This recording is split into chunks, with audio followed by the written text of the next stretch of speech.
영원한 내 편이 생긴다. 그 다음에 내가 내 외로움을 달래줄 것이다. 동반자가 생긴다. 사실은 이런 거는 관계를 더 악화시킬 수 있는 잘못된 오해일 수 있어요.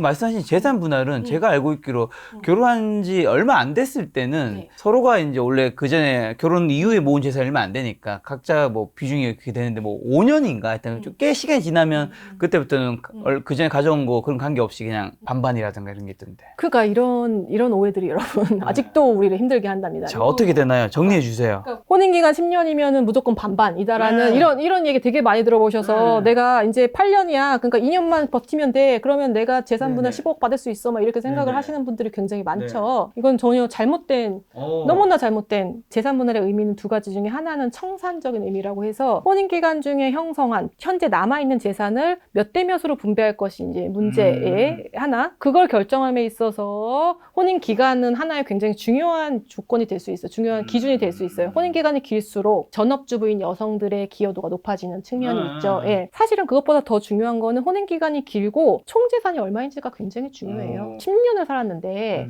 총재산이 5억이 있어요. 아이를 엄마가 이제 초등학생짜리를 이혼을 하고 키우게 됐어요.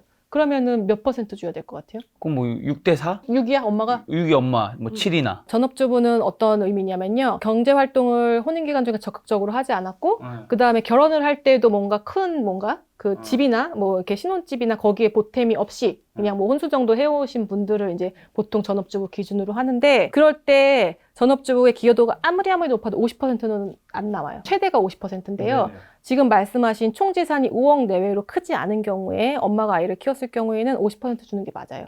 예, 총재산이. 왜냐면 아이가 5억짜리 집에 살다가 반인 2억 5천짜리의 집을 살아도 마땅치 않다는 거예요. 법원의 입장은 이혼과 관련돼서 이혼 전후로 아이들의 환경은 바뀌지 않는 게 제일 좋습니다. 라고 하는 게 있거든요. 총재산이 크지 않을 때에는 아무래도 전업주부의 기여도가 높아지는 측면이 있는데요.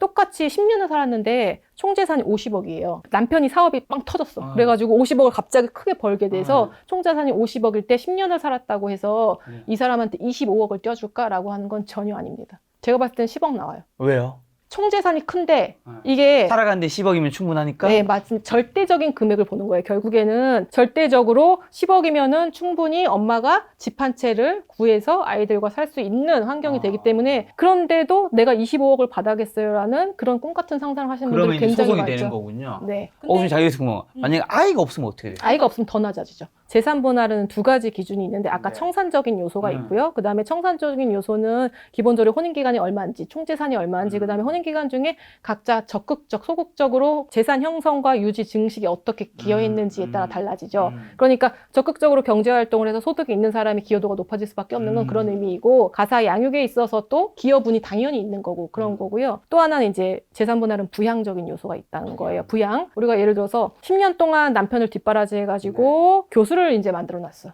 유학 뒷바라지하고 막 해가지고 교수를 만들어놨는데 남편이 이제 교수가 되니까 다른 교수랑 바람이 나서 이혼을 요구해요. 연태까지는 막 너무 막 시댁에서 얹혀 살고 막 이렇게 하고서 돈벌이도 없었어. 계속 공부하느라고. 그랬을 적에 이혼한 이후에 소득 상황을 예상할 수 있겠죠. 그렇죠. 예. 부인은 이게 전업주부로 앞에서 내조만 하느라 지금 실질적으로 경단이 돼서 앞으로 마땅치 않아. 남편은 승승장구할 게 뻔히 보이고 전문직도 마찬가지입니다. 이랬을 때에 결혼 이후에 각자의 소득 상황이 어떻게 될지 예상이 된다. 그런 것들이 부양적인 요소로 반영이 되고 또 하나 예를 들면 남편이 와이프를 이제 부양을 좀 해야 되는 그런 의미에서 재산 분할에서 조금 더 받을 수 있고 아이들을 누가 키우느냐 아이들을 엄마랑 키울 거냐 아빠랑 키울 거냐 했을 때에 그런 부양적인 요소도 좀 가미될 수 있다는 거죠. 야, 이전에 몰랐던 거는 이제 좀 절대 금액이란 게 맞아요. 있군요. 절대 금액이 굉장히 중요해요. 그래서 판사들은요 절대 금액을 먼저 판단해 놓고 기여도를 껴 맞춰요. 그러니까 여러분들은 뭐 몇 년에 몇 퍼센트는 말도 안 되는 허상인 거예요, 사실은. 예. 그걸 고민할 정도가 되려면 일단 돈을 많이 벌어야 되겠군요. 네, 맞습니다. 예. 재산 분할은 그렇습니다. 예. 자, 그러면 어쨌든 우리가 이혼을 잘 하는 것도 좋은 거지만 이혼을 하지 않고 잘 살아가면 사실 그게 제일 좋은 거잖아요. 좀 변호사님 보셨을 때 이혼하지 않고 잘 살아갈 수 있는 방법은 좀 어떤 게 있을까요? 부부가. 제가 이제 크게 두 가지를 말씀을 드려요. 항상 우리가 반문을 하잖아요, 우리가. 예. 작가님은 어떤 게 이혼하지 않고 잘 사는 방법일까요? 이혼하지 않고요. 잘 살 수 있는 방법. 예. 일단은 저는 뭐 사실 아직 안 했지만 네. 희생이 네. 좀 하는 태도가 좀 필요하다 생각을 해요. 그다음에 상대방이 이제 말하는 것들, 싫어하는 거, 좀 그런 것들은 안 했으면 좋겠고. 상대방 우리가 늘 말을 하잖아요. 대화를 하잖아요. 소통을 하잖아요. 네, 네. 내가 싫어하는 거, 내가 좋아하는 거. 그런 것들 좀 잘하는 것들 해주고 좋아하는 것, 싫어하는 것들 안 해주고. 그건 너무 훌륭한 생각인데 네. 이제 그런 생각을 하시는 분들은 많지가 않죠. 우리가 기본적으로요. 나와 전혀 다른 생명체를 만나서 네. 살고 있는데 내가 결혼 생활을 잘하기 위해서 잘 살 수 있는 방법 중에 내가 상대방을 이해하려는 노력이 필요할까요? 아니에요? 이해하려는 노력이 필요할까요? 잘 살아가려면 이해하려는 노력이 필요한 거 아닌가요? 상대방을 이해하려는 노력을 하는 순간 나는 고통이 찾아와요. 왜? 아, 나한테? 네, 왜냐하면 이해가 안 되거든요. 아, 그렇죠. 내가 나를 모르는데 남들로 알겠느냐예요. 지금 아. 나는 나 스스로도 지금 모르는데 전혀 다른 생명체인 내 부인과 남편을 이해한다는 거는 있을 수 없는 여러분 유니콘적 상상이에요. 이해하지 말라는 거예요? 아니요, 이해하려는 노력을 하지 말려고요. 왜냐면은 저 사람은 왜 저럴까 이해하려는 노력을 하는 순간 그건 나 스스로의 내적인 그냥 갈등. 받아들이란 오케이. 거군요. 받아들여야 돼요. 저 사람의 성향은 저렇구나 해서 받아들여야 되는 거예요. 이해하려는 노력은 하지 않으셔야 돼요. 그냥 저 사람은 저렇게 생긴 대로 저런 사람이구나. 나의 배우자가 저런 사람이었구나. 안타깝네 라고 하셔야 되는 어떻게 보면 거예요. 결혼 전에 그거 네. 받아들일 수 없는 성향적이 있으면 그때 스탑해야 되는 거군요. 이해하려고 노력한 게 아니라. 네, 당연합니다. 그래서 거기에서 이제 연관되는 게 어떤 거냐면은 내가 내 배우자를 바꿀 수 있다는 믿음. 아, 그거는 허상이죠, 진짜. 완전 허상이죠. 절대 나 네. 자신도 못 내 바꾸는데. 노력으로 인해서 내가 잘하면 저 사람도 잘해주겠지. 내가 희생하면 저 사람도 희생하겠지라는 그런 믿음들. 이거는 하면 안 되는 거예요. 제가 굉장히 부정적인 말씀만 드리죠. 오늘 이제 처음에 말씀해 주셨죠. 이제 결혼할 때 피해야 되는 사람, 분노와 부정. 그래서 결국에는 상대방한테 기대하지 않고요. 갈등 상황이 생겼을 때 두 가지 점을 받아들이는 거예요. 그러면은 이해할 필요도 없고 그냥 이 상황을 받아들이고 나는 노력할 필요도 없고 그렇게 좀 슬픈 얘기기도 하지만 아니, 근데 뭔가 그러면 싸울 일이 없어 사실은. 어디만 보면 좀 슬픈 것 같아요. 기대하지 않고 받아들이고. 이따가 기대에 대해서 되게 굉장히 많이 여성분들 질책할 얘기가 많이 나오거든요. 아, 이 뒤 결혼에 질문이 대한 있나요? 결혼에 대한 이해, 저 기대 이런 거 있잖아요. 알겠습니다. 그래서 사실은 내 마음이 가장 편한 게 무엇이냐라는 게 제일 사실은 이혼을 하지 않는 방법인 거죠. 자, 그러면 이제 이혼 후에 행복해진 사람과 불행해진 사람은 좀 어떻게 나뉠까요? 이거는 되게 간단하기보다는 이게 내가 겪은 결혼과 이혼이라는 이 역사적인 사실을 어떻게 내가 받아들이냐에 따라서 불행하기도 하고 행복하기도 한데요. 이게 사실은 그냥 팩트, 내 인생에 있어서의 그냥 히스토리 중에 하나죠. 결혼과 이혼이라는 게 별거 아닌 거로 받아들이시면 되는 거예요. 내가 결혼을 했고 잘 살았으면 좋겠지만 이런 저런 사정으로 인해서 내가 어쩔 수 없이 이혼을 하게 되었지. 그치? 근데 나는 그거에 큰 의미를 두지 않는 거예요. 왜냐면 당연히 결혼이라는 건 이혼으로 귀결될 수 있는 속성이 있는 거니까요. 그래서 그런 사람들은 이혼 이후에도 굉장히 잘 살죠. 별거 아닌 걸로 치부할 수 있죠. 근데 여기서 이혼을 해도 후회하는 사람들은 어떤 거냐면요. 결혼이라는 제도에 엄청난 의미를 두시는 분들이 있어요. 내 정체성 이꼴 결혼. 그렇다고 하면 어떻게 되냐면 내가 결혼이 이혼으로 끝났을 때 내 인생은 망한 인생이 되는 거예요. 그렇죠? 예. 그래서 결혼 생활도 고통스러웠지만 내가 이혼을 했어요. 본인 인생이 실패했다고 생각하시는 분들이 있죠. 맞아. 그쵸? 있어요. 그러니까 이런 패배감에 굉장히 젖어서 사시는 분들은 이혼을 안 했을 때도 불행하고 이혼을 했어도 불행해. 나는 이혼을 하지 말았어야 됐나? 끊임없이 되뇌이게 되는 거죠. 그런데 이제 우리가 그런 게 있어요. 예전에 참 이런 얘기 많이 했었죠. 뭐 이혼했다고 하면은 정말 예전 얘기긴 정말 예전 얘기긴 뭐 이혼했다고 하면 특히 뭐 여성분들 팔자 사납다. 요즘에는 여러분 40대 동창회 나와가지고 너 아직도 결혼하고 있니? 팔자 사납다. 큰 의미를 두지 마십시오.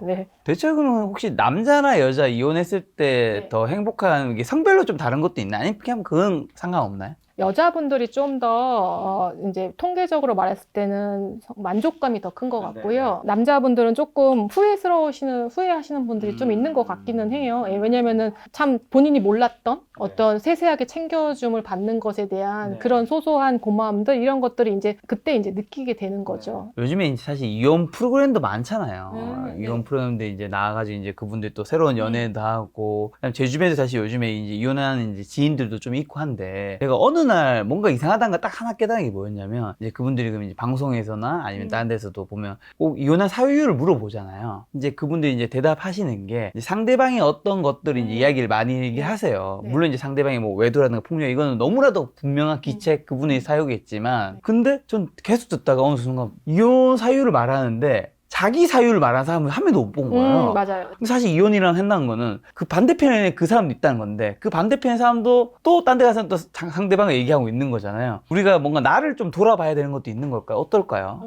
이혼 소송을 하게 되면은 가장 전형적으로 나오는 이런 패턴들인데요. 나만 피해자야. 이 결혼 생활에 있어서 나만 피해자라는 그런 분들은 대부분 다 이혼을 하세요. 지금 말씀하시는 게 사실은 그런 거거든요. 말씀하시는 절대적인 누군가의 귀책이 있지 않은 많은 사건들이 대부분 다 동일한 유책, 동일한 귀책에 의해서 이혼을 하는 건데, 마치 나는 이 결혼의 피해자야, 나는 잘못을 한 게 없어라고 하는, 뭐 희망회로를 돌린다고 그럴까, 아니면 그렇게 생각을 오해를 하신다는 분들이 정말 많아요. 예, 그럼 저는 사실은 되게 좀 따끔하게 혼내요. 막 나한테 막 얘기를 하세요. 뭐 어쩌고저쩌고 해야 돼요. 그래서 근데요, 제가 생각하기에는 배우자의 입장이었으면은 이런 점들이 속상했을 것 같아요. 이런 점들이 화가 났을 것 같아요. 선생님의 행동들이. 그러면은 막 되게 막 기분 나빠지고 가시죠. 거기서 자기도 뭔가 느끼면서 뭔가 슬퍼하거나 공감하신 분은 별로 없어요. 거의 없구나. 네. 만약에 그런 상태로 됐으면은 이혼 전에 부부 상담이나 치유 과정을 통해서 분명히 갈등 회복에 거기까지 기미가 찾아오진 있었어요. 않겠죠. 예. 근데 아닙니다. 남을 배려하기 이전에 내가 더 중요하니까 네. 그런 부분들이 있겠죠.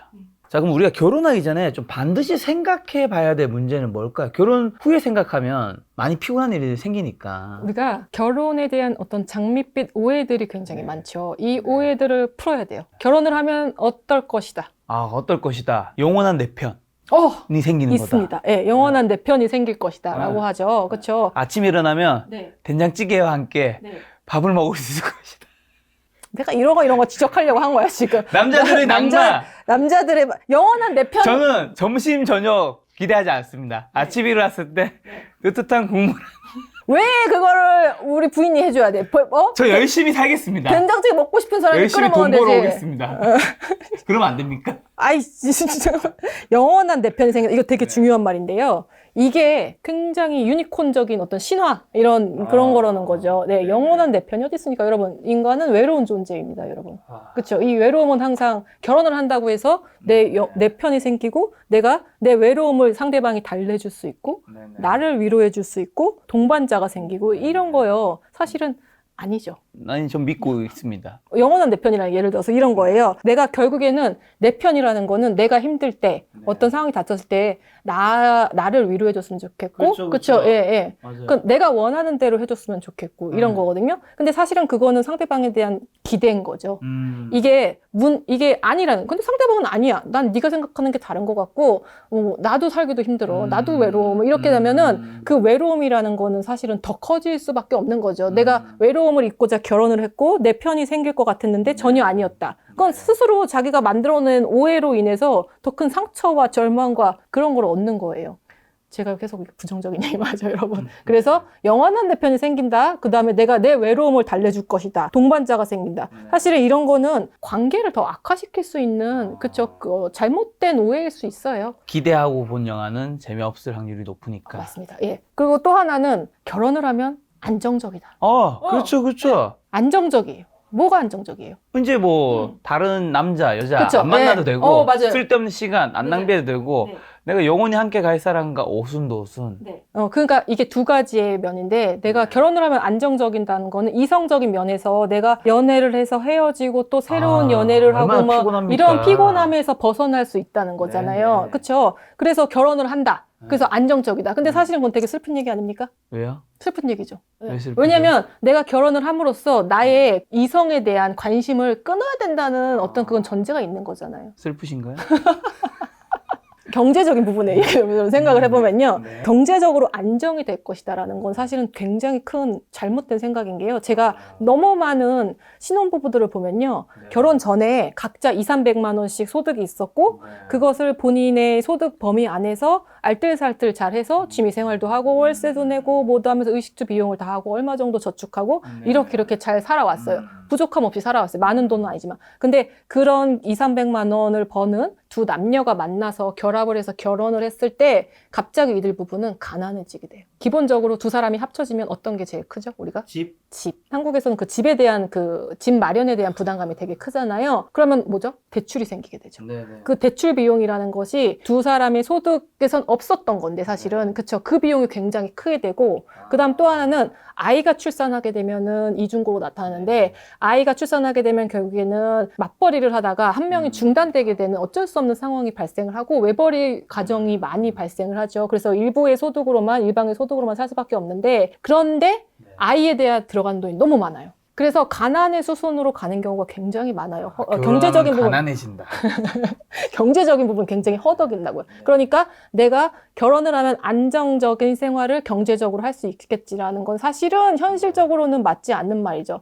더더욱에 이거는 안정적인 삶을 바란다는 거는 사실은 여성분들이 굉장히 많이 그거를 기대를 하시죠. 네, 잘못된 생각이에요. 왜 결혼을 해서 안정적인 삶을 바란다는 거는 내가 나의 소득으로 안정적인 삶을 바란다는 거 아니고 그거 내재적인 건 사실은 내 배우자의 소득, 내 배우자의 덕으로 내가 안정적으로 생활을 할 수 있다는 기대감이 되게 크거든요. 잘못된 생각이죠. 왜 그거를 기대를 합니까? 여자친구가 500만 원씩 벌다가 안 한대. 당신 월급으로만 살고 싶어. 기대도 돼. 아, 진짜 잘난 척하는 거. 아니 말씀하셨어. 대부분의 근데 이제 대부분의 말씀하셨어. 우리 젊은 남자분들이 그게 얼마나 부담스럽겠어요. 부담스럽죠. 그쵸? 당연히. 부담스럽죠. 기대한다는 건 부담스럽죠. 그거 여자분들 기대하면 안 돼요. 그 경제적으로 안정된 삶을 살 수 있을 거라는 건 사실은 그 내재적인 걸 우리가 솔직해집시다. 사실은 그거는 내 남편, 내 배우자에게 기대하는 것과 마찬가지거든요. 그러면 안 된다고요. 예. 또 하나는 아까 제가 잠깐 또 한 번 말씀드렸는데 내가 내 배우자를 변화시킬 수 있다는 이런 오해. 그래서 저 사람은 결혼을 했으니까 결혼에 대한 책임감과 의무감으로 변할 것이다. 라는 이런 오해들. 예, 이런 오해들이 굉장히 많죠. 그래서 우리가 결혼에 대한 장밋빛 오해들을 이제 싹 다 없앤 다음에 결혼에 대해서 진지하게 생각해 봐야 되지 않습니까? 어떠세요? 야, 이혼 전문 변호사가 아니라 결혼 방지 전문 변호사신데. 결혼 방지. 아니 도대체 그럼 네. 뭘 생각하고 결혼해? 그러니까 말씀하신 게 현실적으로는 굉장히 와닿습니다. 네. 뭘 생각하고 결혼을 해야 됩니까? 그것까지 생각 안 해봤어요. 외로움도 안 돼. 네. 기대도 하면 안 네. 돼. 아. 변화시키려 믿음도 네. 하면 안 돼. 네. 그리고 뭐 경제적으로 의지하려고 하는 그런 것도 별로 안 좋아. 그럼 뭘? 사실은 이게요, 우리가 내 주체 하나와 상대방 주체 하나가 만나서 한 집에서 동거를 하면서 일종의 동업체 같은 형식이거든요. 저는 그렇게 보면. 네. 사실은요. 동업. 네. 좀 정없을 수도 있는데 사실은 결국에는 제가 항상 얘기하는 게 잘 사는 방법 상대방한테 기대하면 안 돼요. 기대하는 순간 실망을 하게 되고 내가 저 사람의 어떤 점 때문에 결혼을 하게 됐다는 건 굉장히 위험한 일이죠. 왜냐하면 나중에 좋았던 점이 달라졌을 경우에는 혼인관계를 유지할 이유가 없거든요. 내가 저 사람의 돈을 보고 결혼했는데 저 사람의 사업이 망했어. 네. 그러면 저 사람하고 살 이유가 없어지는 거예요. 네. 내가 저 사람이 굉장히 다정해서 결혼을 했어요. 근데 이제 오니까 벽창호 같은 사람이야. 나의 어떤 감정이 어떠한 위로가 되지 않아. 그러면 이혼하는 수순을 가는 거거든요. 알겠어. 그럼 한 김에 얘기해 주세요. 기대하면 실망하니까. 그럼 뭘 보고 결혼해야 돼요? 나 그거는 정말 생각 안 해봤어. 왜냐면 사랑이 있으면 되는 거예요? 그것도 아닌 것 같으셔서. 아니죠. 당연히 아니죠. 예. 그러니까. 어. 사랑만으로 안 된다는 거잖아요. 네, 또. 당연히 아니죠. 왜냐면 그 사랑이라는 감정은 퇴색되는 거니까. 이 질문은 제가 한 번도 생각을 안 해봤어요. 어떤 걸로 결혼을 해야 될까? 사실은 그 결혼의 의미에 대한 그 질문이 있었는데 그거랑 마찬가지거든요. 네. 그거를 계속 생각을 하다 보니까 답이 나도 모르겠더라고. 네, 혹시나 시청자분들 어떤 걸 보고 결혼해야 되는지 그리고 결혼에 대한 의미 지금 행복한 결혼생활 하고 계신 분 있으면 댓글로 남겨주시면 저희가 참고하도록 하겠습니다.